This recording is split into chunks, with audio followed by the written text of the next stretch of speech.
Fuck!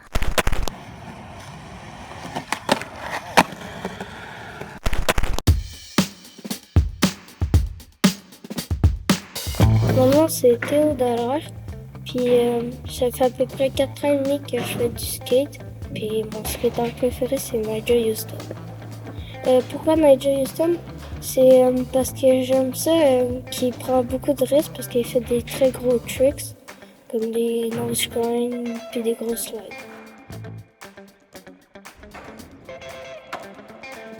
Dans le grip, c'est un skatepark comme un terrain, puis j'aime beaucoup ça parce qu'il y a beaucoup de choix de modèles à peu près pour tous les niveaux. Ouais, je recommande ça au grip.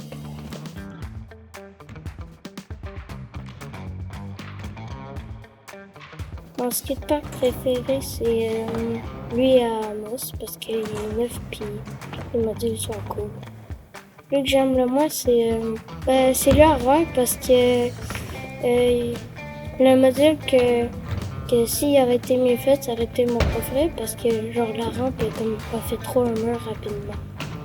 Les modules sont pas bien faits.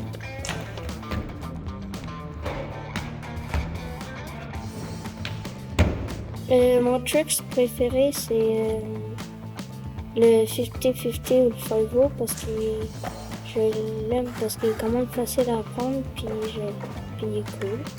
Puis le trick que j'aimerais ça apprendre, ce serait peut-être nose grind.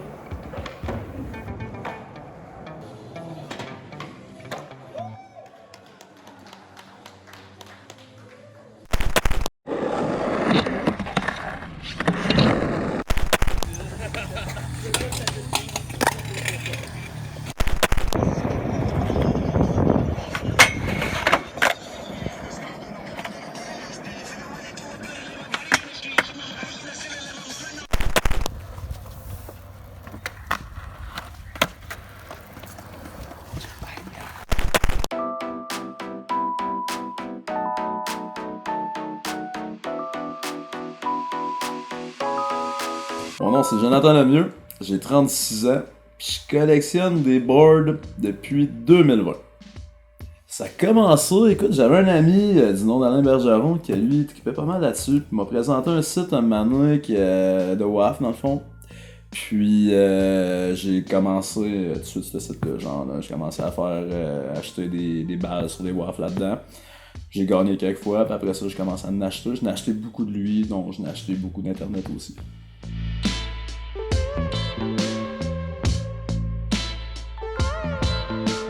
Dans le fond, Alain, lui, a changé ses trips de collection pour plus du custom, après ça, s'est débarrassé de boards pour en acheter d'autres. Puis dans le fond, j'ai racheté quelques boards d'Alain par rapport à ça.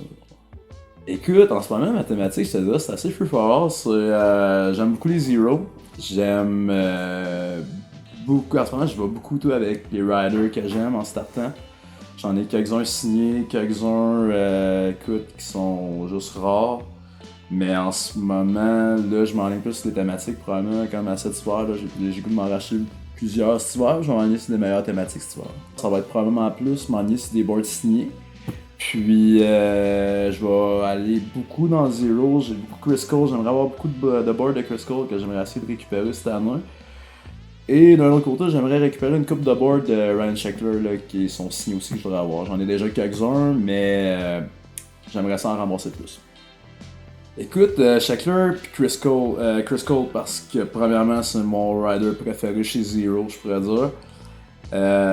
Pour ce qui est de Sheckler, écoute, c'est juste qu'on a à peu près la même âge, on l'a suivi depuis qu'il est kid. On a eu des passes qu'on l'a moins aimé, moi que mes chums, mais mettons, il a quand même bien vieilli. Puis, écoute, le gars il est fort, puis il est encore fort. C'est un très bon rider.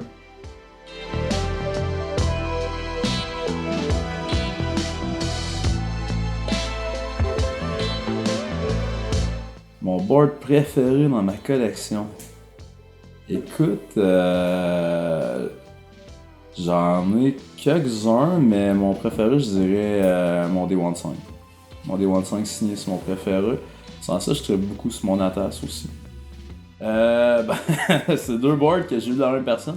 En fait, la Natas, c'est un cadeau d'Alain.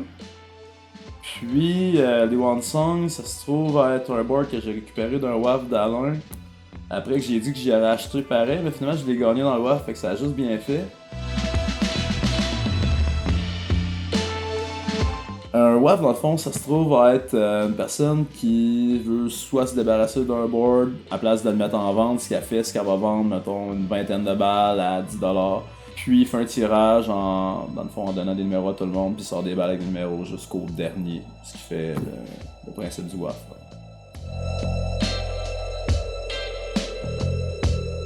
Le plus cher que j'ai payé, souvent toutes les boards qu'on achète du site internet de Berix sont toutes très chères, vraiment américains. Après ça, on a le transport, les douanes à payer dessus. Mon board le plus cher est définitivement mon Chris Cole signé de Battle of the Berric 13. C'est mon plus cher, soit à 300 quelques dollars.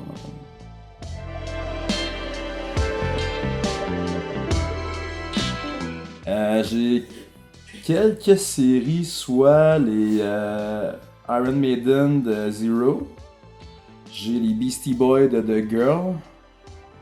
Ensuite, j'ai un petit commencement aussi de 27 de Zero. Puis en série, c'est tout ce que j'ai. C'est toutes les séries que j'avais. J'en vois pas d'autres. J'ai toutes les Crossfade. J'ai toutes les séries de Crossfade depuis le début. Parce que dans le fond, Crossfade, la personne qui gère ça est Alain, mais j'ai toujours participé avec lui là-dedans pas mal. Fait que c'est une compagnie qui me tient à cœur. Fait que dans le fond, Crossfade, je les ai depuis le début. J'ai toujours gardé une copie de toutes les boards depuis la série 1, dans le fond.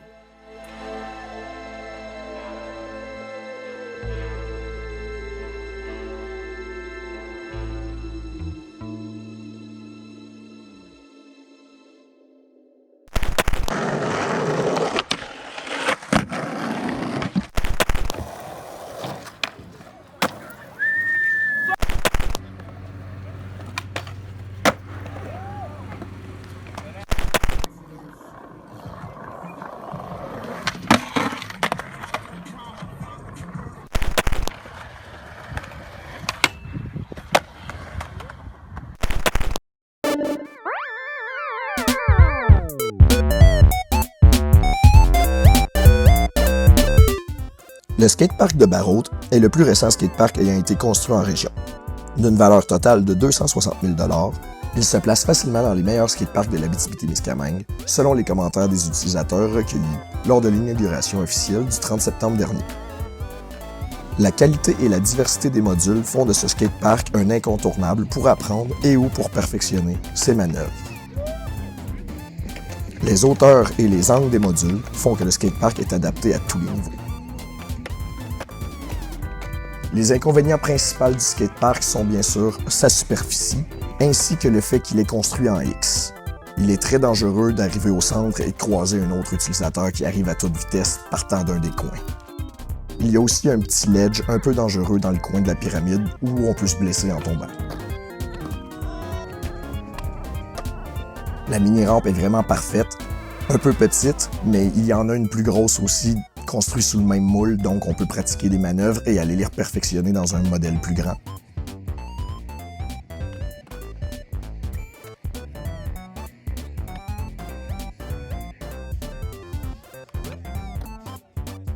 Je lui donne donc une note de 8.5 sur 10.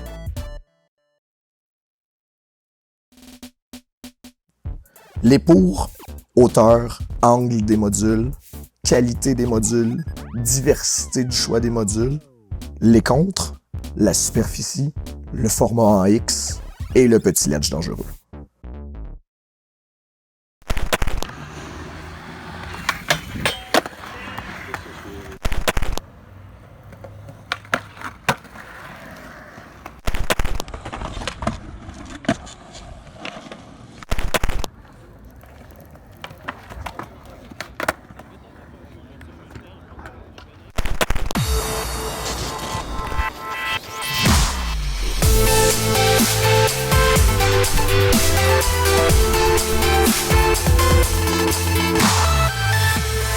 Salut, on est de retour au skatepark de l'école La Source pour le deuxième tutoriel de la série tutoriel qu'on va faire avec Abitibi Skate et l'école La Source.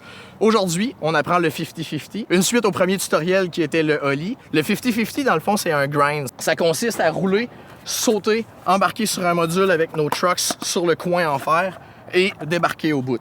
Donc, c'est important que son ollie soit assez haut pour se rendre sur ce module-là. Ça sert à rien d'essayer d'embarquer sur un module trop haut au départ. Allez-y progressivement, comme avec tous les trucs en skate. L'important, c'est de prendre une aisance avec le truc et après ça, pouvoir le faire partout de façon plus constante. Quand on est en train de glisser, c'est important aussi d'avoir les pieds bien placés sur ton skate comme un ollie pour pouvoir redébarquer, mais aussi pour être stable pendant la glisse. Si on embarque le module puis qu'on est trop derrière, le skate va partir et on va tomber. Il faut être carré sur le module, comme si on roulerait sur le box, en fait. C'est juste qu'on vise sur le coin de fer, puis on roule, nos roues roulent sur le box en même temps, mais notre trucks grinds. L'erreur que tout le monde fait au départ, c'est d'embarquer sur le box, mais avec une certaine angle. Quand on embarque sur le box, c'est important de tourner un peu son corps pour revenir parallèle.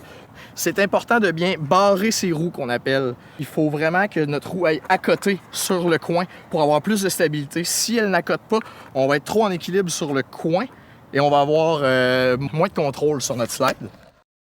Comme je mentionnais dans le tutoriel du ollie, c'est important de bien maîtriser son saut puis d'aller diriger ses pieds. Encore plus quand on fait un grind comme un 50-50. C'est important de vraiment sauter, mais d'aller diriger notre pied où on veut atterrir, 6 pouces en avant de nous quand on embarque, ce qui fait que ça va nous aider à glisser. Il va y avoir moins de friction quand on embarque et le mouvement va être plus naturel. La vitesse va faire que notre grind va avoir moins de résistance, puis on va faire plus longtemps avec moins d'effort. Donc, à l'approche de l'obstacle, il faut penser de sauter assez haut pour clairer l'obstacle. Il faut penser de tourner un petit peu notre corps pour arriver de façon carrée, bien positionnée sur le dessus. Un petit peu plus loin, comme je disais, il faut se projeter vers l'avant. Donc, c'est beaucoup de choses à penser en mouvement en même temps. Derrière une manœuvre qu'on maîtrise, il y a beaucoup d'heures de pratique, beaucoup de perfectionnement. Le skateboard, c'est comme toute autre activité ou sport. Plus on pratique, plus on devient bon, plus on devient à l'aise à le faire. Et je vous conseille de pratiquer avec des plus courtes distances, avec une vitesse plus adaptée à votre niveau. Et plus que vous améliorez vos capacités, plus que vous êtes confiant, mais là, vous pouvez pratiquer avec une plus longue distance de glisse, avec plus de vitesse, sur des plus gros obstacles, sur des obstacles avec des pentes. Allez-y vraiment selon votre niveau, selon votre confiance, puis vous allez voir que la progression va se faire assez rapidement.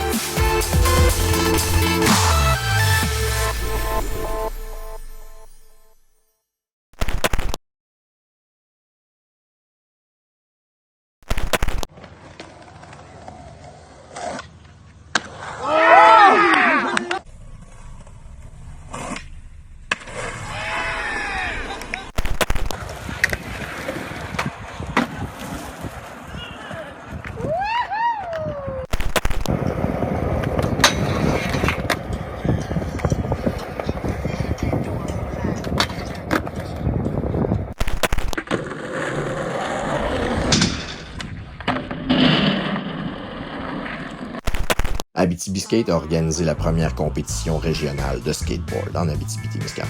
Il y avait 4 étapes en tout où les skaters pouvaient accumuler des points qui leur permettaient de participer à la grande finale.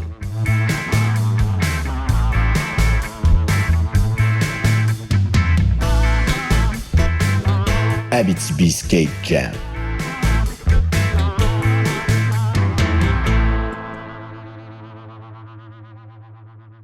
Pour la 3e étape de ce circuit régional, on s'arrête à Amos dans le cadre du festival H2O.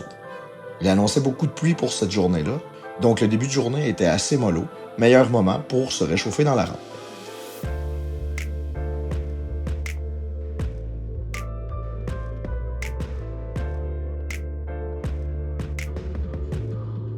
Quand les premiers élèves sont arrivés pour l'initiation, ceci a attiré d'autres jeunes, puis finalement il y a eu quand même pas mal de monde avant la compétition.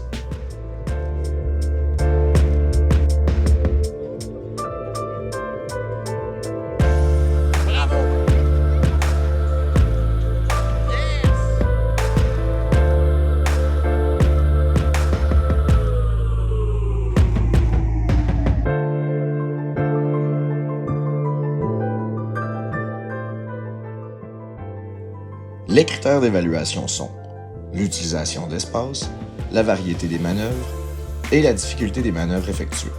Pour la catégorie 16 ans et moins, il n'y avait qu'une seule valeur.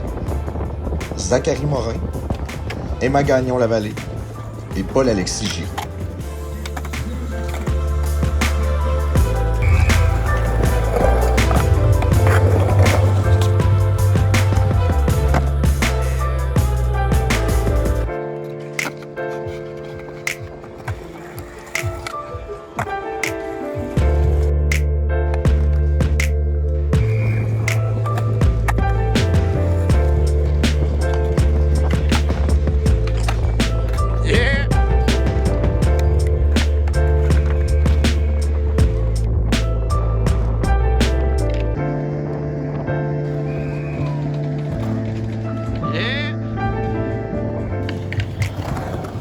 Pour la catégorie 16 ans et plus, il y avait seulement 4 participants, donc on n'a fait qu'une seule vague.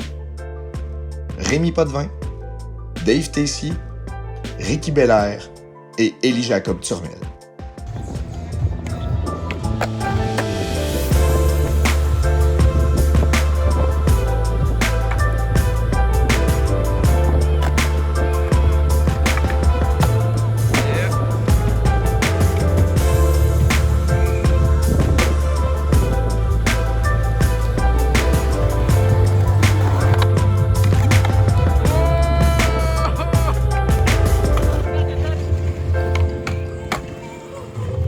Ça va aller?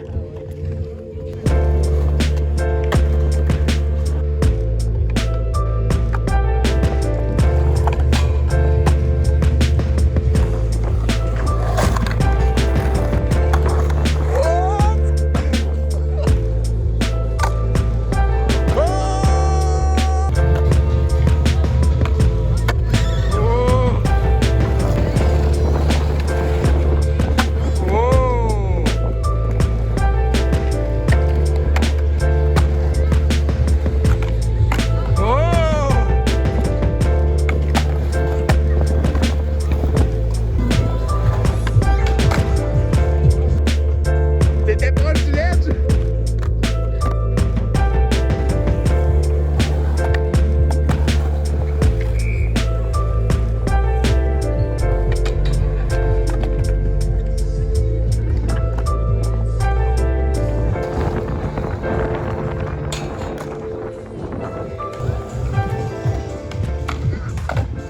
Yeah! Il mouille pendant la compée, mais les boys continuent pareil. Yeah!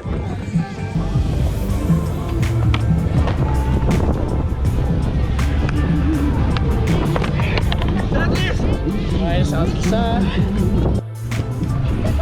Ok, la pluie a stoppé un peu la compétition. H2O, c'est ça. Le parc est vraiment trop glissant pour continuer, c'est sûr. Eux autres, ils vont par le down. Ok, fait que c'est ça, on s'est repogné un peu. Tout le monde. Fait que catégorie 16 ans et moins. Le gagnant aujourd'hui, Zach, qui a remporté avec la constance vers la fin le nombre de trucs qu'il a réussi par après. Deuxième position, Polo. Et troisième position, Emma. Félicitations, je vais vous donner vos prix une autre fois, je ne vais pas y sortir à la pluie. L'autre catégorie, j'ai pas eu le temps de déblatérer avec Zach ben, mais pas mal sûr que c'est ça. Ricky premier, il est dans son char, j'ai dit qu'il avait gagné, il est parti. Rémi deuxième. Oh, Rémi! Parti en feu avec une bonne constance, beau flow around le parc. Puis Ellie troisième qui a fait des gros bangers, mais... Merci à toi, bravo! Bravo! Merci d'être venu malgré la pluie, malgré l'annonce torrentielle. Ah, Ricky s'en vient en course! Salut! Je viens d'annoncer que tu avais gagné. Puis dans le fond, Rémi deuxième, Ellie troisième. Ça va, c'est cool?